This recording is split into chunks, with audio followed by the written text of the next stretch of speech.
bienvenue à Ecomag. Ravi de vous retrouver pour votre rendez-vous mensuel de l'actualité économique sur la télévision du Burkina. Ecomag consacre son propos de ce mois-ci à l'inclusion financière comme moyen de promotion de l'entrepreneuriat féminin. Au Burkina Faso, les exclus des systèmes financiers classiques sont en majorité les femmes et les femmes rurales. Aussi, l'inclusion financière se présente-t-elle comme une panacée pour donner un coup d'accélérateur à l'entrepreneuriat féminin? Et c'est ce que nous verrons avec notre invitée, Madame Dorcas Tiendrebeogo. Elle est la directrice générale du Fonds d'appui aux activités rémunératrices des femmes. Mais avant, voici pour vous l'actualité économique avec Draman Dadian.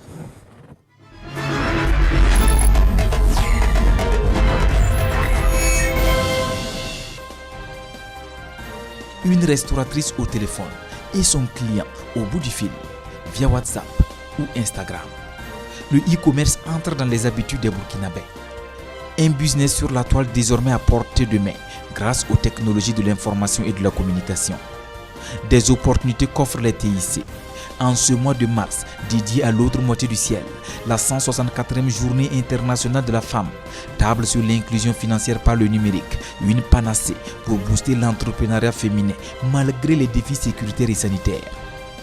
Les outils de financement sont présentés et expliqués ici aux femmes à travers des communications et exposés, des panels en marge de la commémoration du 8 mars. Outre le FARF, le Fonds d'appui aux activités rémunératrices des femmes, ou encore le Fonds national de la finance inclusive FONAFI. Les entrepreneurs à faible revenu et les unités économiques en souffrance peuvent frapper à la porte de la Safine SA, un nouveau-né dans l'univers de la microfinance. Créée par la CCIBF, la Chambre de commerce et d'industrie du Burkina Faso et ses partenaires, la société d'accompagnement et de financement de l'entreprise entame ses activités avec un capital de 2 milliards de francs CFA. Safine SA se veut une réponse aux préoccupations du secteur privé en quête de financement.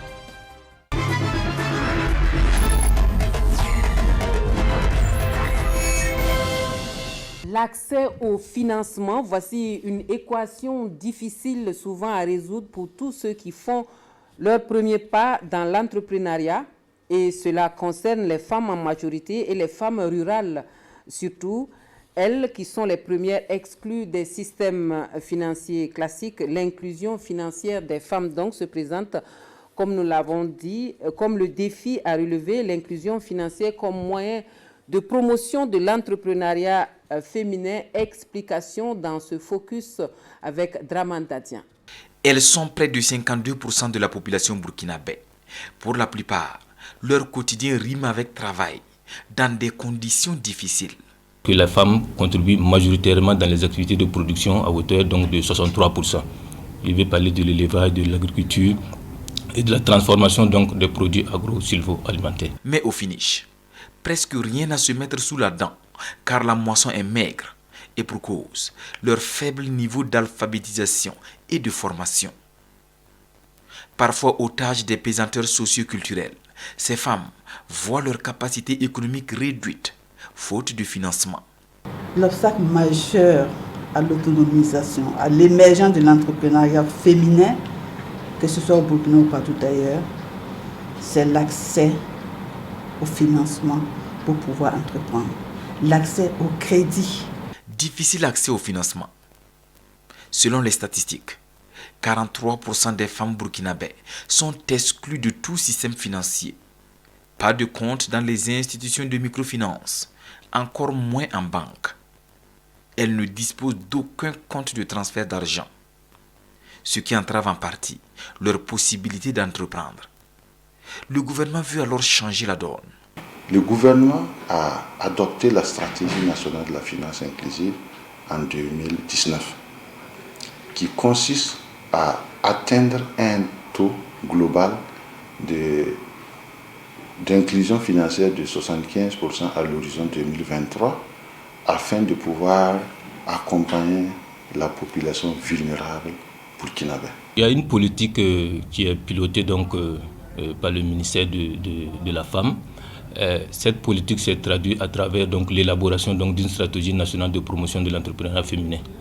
2016-2025, dont la vision donc, est de parvenir à un entrepreneuriat féminin dynamique, diversifié et compétitif, contribuant donc à la réduction de la pauvreté à l'horizon 2025. L'objectif global donc, de cette stratégie est de contribuer à l'autonomisation économique de la femme.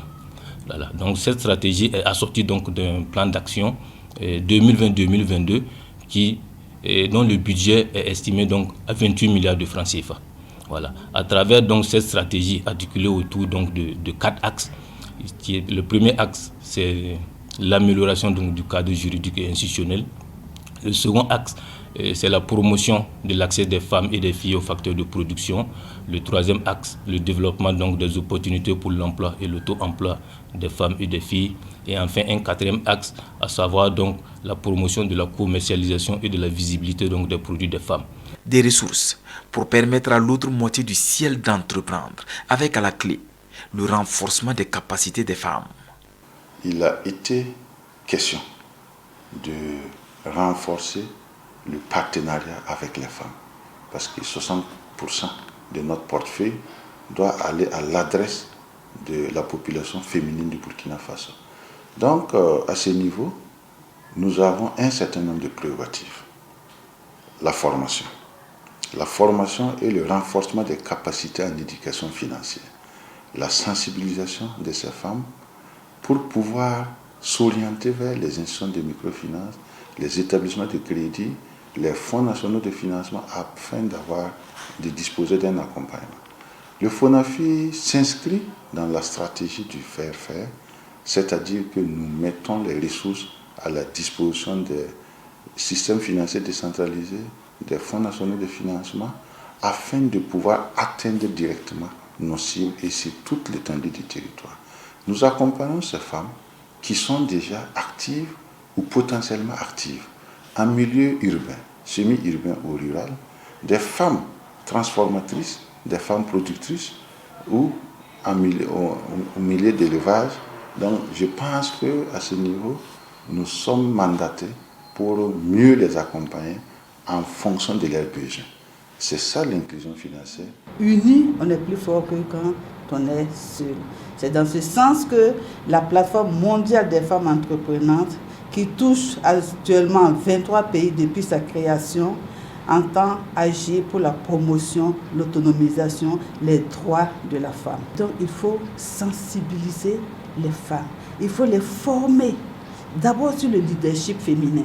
Il faut les former sur l'éthique et les avantages qu'elles auront à pouvoir utiliser l'éthique. Ça nécessite un travail de fond, la formation, la sensibilisation et la mise à disposition de ces femmes des différents services financiers numériques pour qu'elles puissent voir les avantages et pouvoir les utiliser. Inclusion financière par le numérique pour un développement économique de la femme, défis et perspectives. C'est le thème de ce 8 mars, la 164e journée internationale de la femme, suscite en elle de l'espoir. Un espoir en ce sens que déjà l'éthique, c'est-à-dire les nouvelles technologies de l'information et de la communication, sont un grand potentiel pour le développement économique des pays du Sud, notamment le Burkina. L'entrepreneuriat féminin également est une préoccupation pour nos dirigeants. Ainsi donc, ce thème qui intervient pour inclure la femme à travers le numérique est un thème d'espoir. Un thème d'espoir pour tous les pays sous-développés et également pour le Burkina. Les affaires via les TIC, juste un clic pour tirer profit des économies du numérique. L'avenir est désormais dans le e-commerce.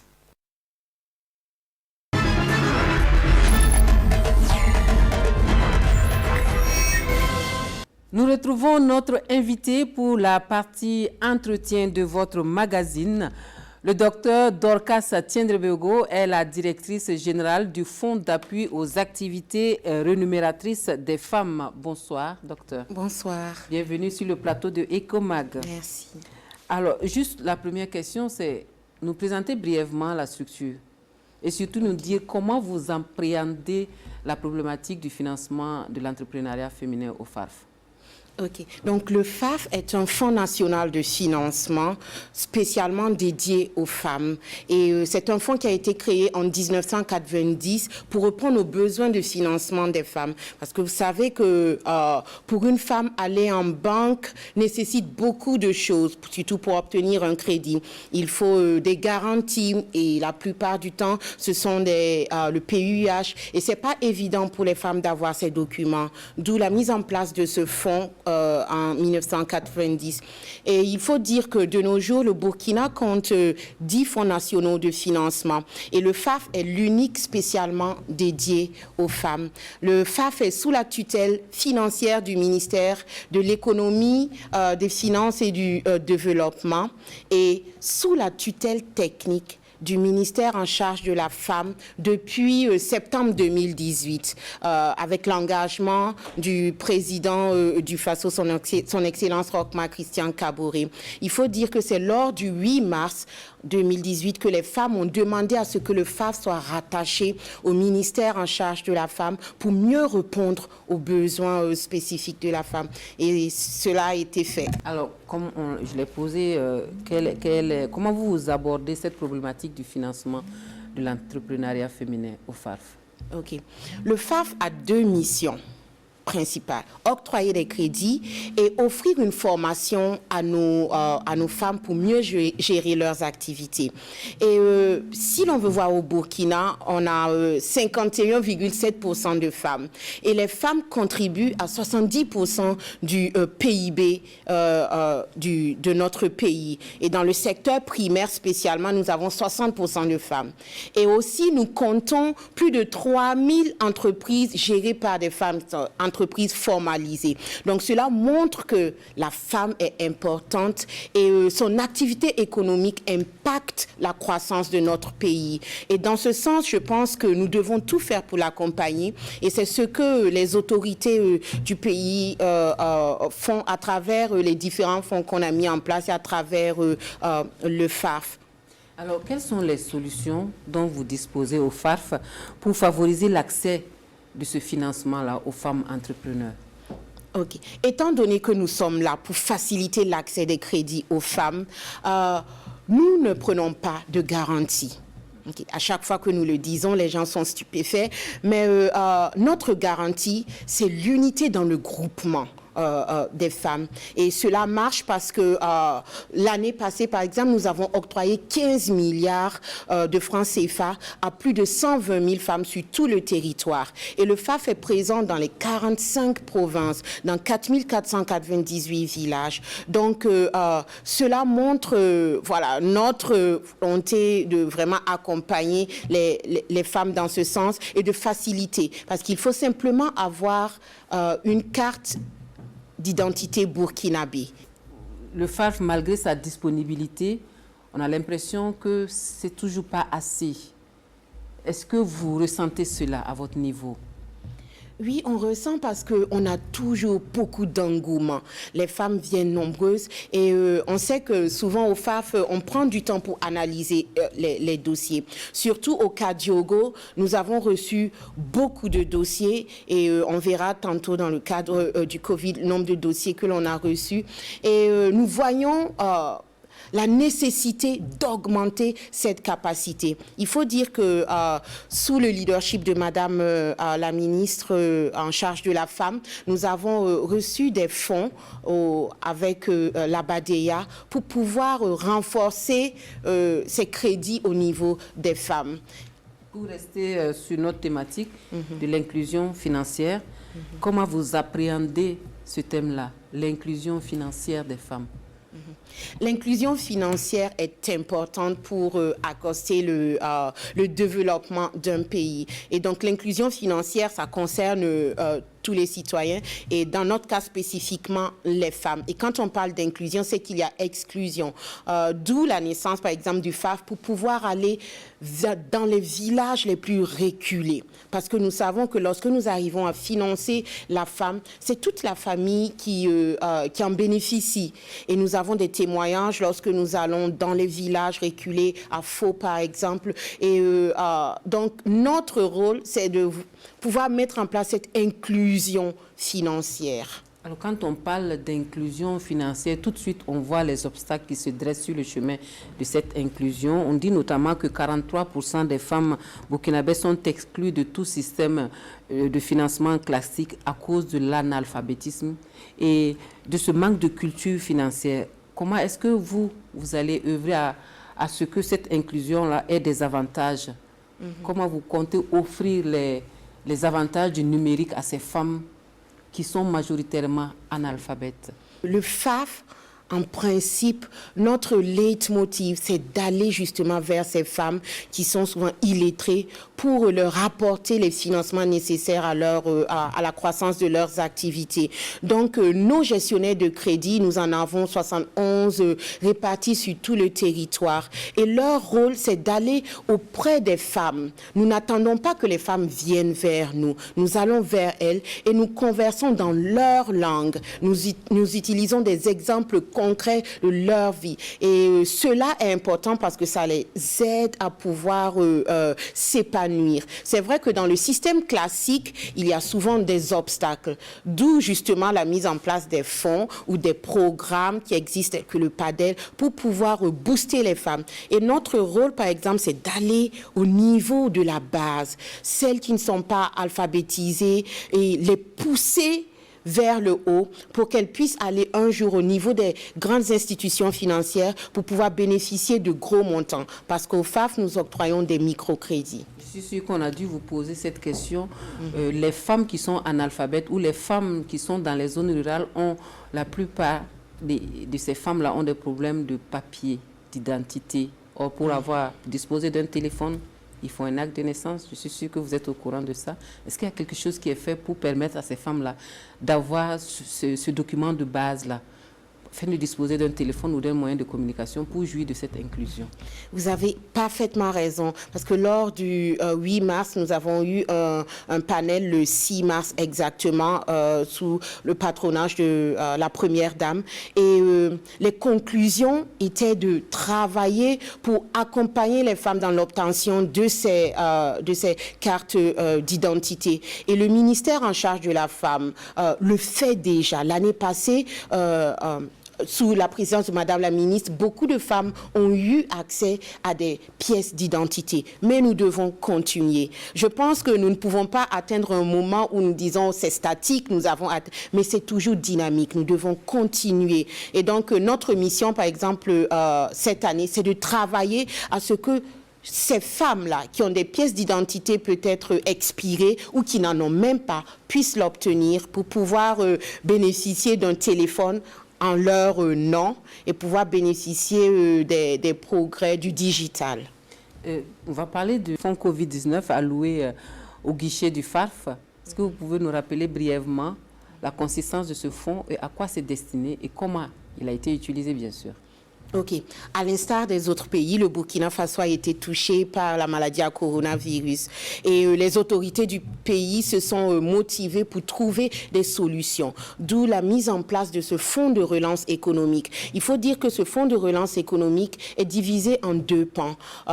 Il est constitué de 100 milliards. Donc, 70 milliards ont été donnés au niveau de l'APBF, donc pour les banques, pour pouvoir soutenir les grandes entreprises qui ont eu des difficultés à cause des conséquences de cette maladie.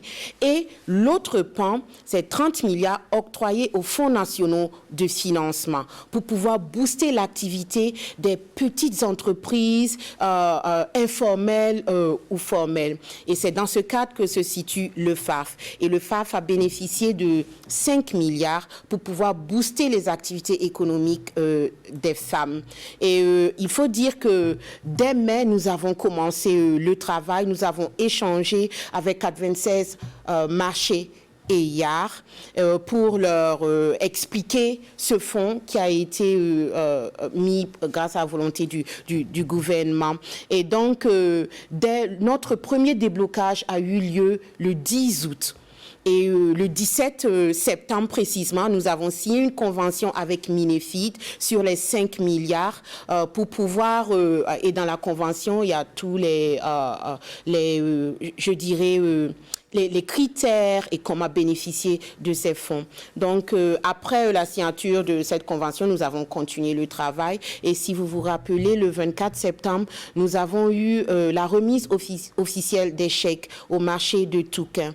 Donc, au jour d'aujourd'hui, nous avons déjà octroyé plus de 574 millions de francs CFA à 2500 femmes au niveau du Kadiogo. Exact. Mais les 5 milliards ne sont pas juste pour le Kadiogo, c'est pour les femmes de tout le Burkina. Et dans ce sens, au mois de novembre, nous sommes allés au niveau des régions, au niveau des provinces, avec l'accompagnement de la Chambre de commerce pour échanger avec les autorités, avec les femmes. Et de cela, nous avons pu recueillir les besoins des femmes. Donc, au jour d'aujourd'hui, nous avons reçu 31 797 dossiers de toutes les provinces du Burkina Faso. Et le montant demandé par ces 31 000 dossiers s'élève à 44 milliards, alors que nous avons droit à 5 milliards. Donc, au niveau du FAF, nous avons pris cela à cœur et dès le mois de janvier-février, nous avons commencé à analyser les dossiers. Voilà, parce qu'il faut comprendre que ce n'est pas un don, c'est un crédit pour pouvoir booster leurs activités. Donc, nous avons analysé les dossiers et au mois de mars, toujours, nous sommes en train de faire la sélection. Et bientôt, nous allons faire les premiers déblocages au niveau des provinces. D'accord. Alors, on va peut-être vous demander de vous adresser à ces femmes-là pour un dernier mot par rapport à cette inclusion financière. On sait que les institutions classiques ne sont pas enclins à aller vers cette couche de la population parce que la marge est assez limite avec elle. Qu'est-ce que vous, en tant que premier responsable de ce fonds-là, qui leur est destiné, vous pouvez leur dire comme message pour les encourager? Ok. J'aimerais dire à toute femme au Burkina Faso que chaque femme est importante pour le développement du Burkina Faso. Et j'aime à le dire quand je vais dans les villages que lorsqu'on parle du développement du Burkina Faso, c'est lorsque chaque femme, dans chaque région, dans chaque hameau, sera capable de pouvoir être autonome financièrement pour impacter la croissance du pays. Donc, je veux dire que l'inclusion financière est quelque chose qui tient à cœur aux premières autorités, spécialement à notre ministère en charge de la femme. Et nous mettons tous les moyens nécessaires pour pouvoir aller vers les femmes et faciliter cette inclusion financière. Et je peux dire que il y a eu déjà une croissance. Nous voyons que de 2018 à maintenant, c'est une croissance de 17% des dossiers que nous avons eus. Et en termes de montants octroyés, cela aussi a augmenté. Donc nous pouvons dire qu'il y a de l'espoir. Et là où il y a le chemin, là où il y a la volonté plutôt, il y a le chemin. Donc nous allons travailler à cela. Et par rapport à toutes celles qui ont déposé les dossiers du Free Covid, très bientôt, nous allons faire sortir les résultats. Mais en attendant, j'aimerais encourager les femmes à ne pas céder à la panique ou peut-être prendre en compte des appels qui pourraient dire voilà, venez prendre le crédit. Non, parce que nous avons eu écho à certaines personnes qui appellent pour arnaquer les femmes. Donc, il faudra faire très attention et attendre à ce que le FAF puisse entrer en contact avec vous. Merci beaucoup, Dr Dorcas Tiendrebego, d'être venu sur notre plateau pour nous donner tous ces éclairages concernant le fonds d'appui aux activités rémunératrices des femmes. Merci de votre disponibilité.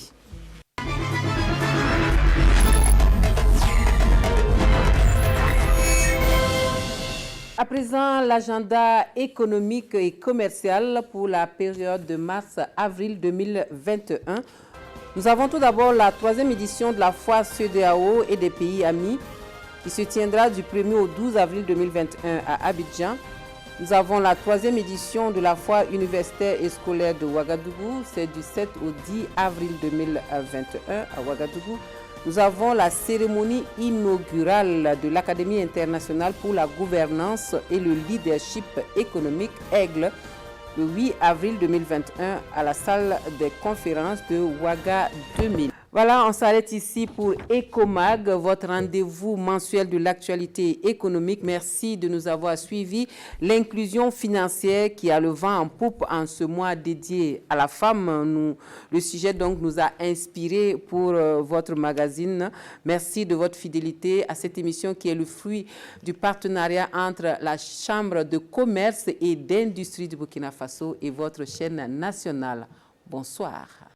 Depuis 1948, nous œuvrons pour le développement économique et social du Burkina Faso. Fêtières des structures d'appui au secteur privé, nous faisons de l'amélioration du climat des affaires un défi de développement. Notre vocation, faire émerger un secteur privé dynamique et prospère par une offre de services variés et adaptés aux besoins des entrepreneurs. Information, formation, prospective et intelligence économique, appui conseil aux entreprises, promotion commerciale, développement et gestion d'infrastructures économiques. Institutions citoyennes, nous investissons dans le capital humain et contribuons à offrir un mieux-être aux populations. La Chambre de commerce et d'industrie du Burkina Faso, l'excellence au service d'un secteur privé prospère.